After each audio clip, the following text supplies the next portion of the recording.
Bien, bonjour à tous. Alors aujourd'hui, on fait l'installation en poste de conduite. La première fois que vous allez arriver à l'auto-école, évidemment, on va vous demander de savoir vous installer correctement à votre place.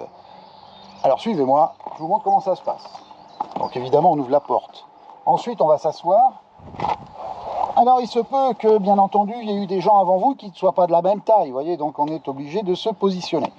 Première chose, on va positionner l'avancée du siège, comme ceci, vous voyez. Donc l'avancée du siège, de manière à pouvoir manipuler l'embrayage qui est ici, cette pédale en appuyant à fond. Il ne faut pas que la jambe soit complètement tendue.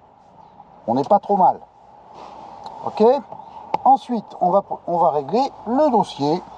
Alors le dossier se règle sur le côté, tranquillement, voilà, hop.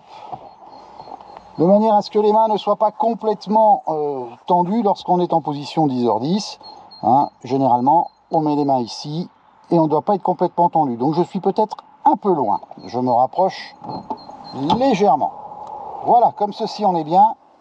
Donc on peut se tenir à la position 10h10 qui est la meilleure, ou 9h15. Le problème de la position des mains à 9h15, c'est qu'on a tendance à descendre les mains. Et évidemment ensuite, c'est problématique pour l'examen. Donc voilà, une fois qu'on a fait ça, on est bien positionné.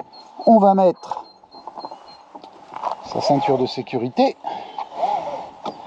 Voilà, on va procéder au réglage des rétroviseurs. Alors là, pour ce faire, on va ouvrir la fenêtre parce que vous n'allez pas le voir.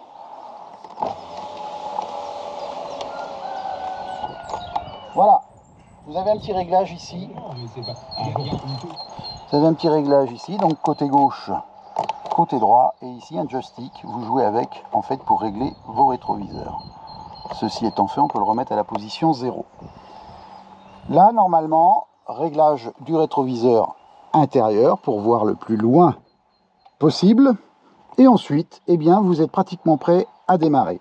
Dernière chose à faire, on contrôle qu'on est au point mort, qu'on a mis le frein à main et on démarre le moteur. C'est bon.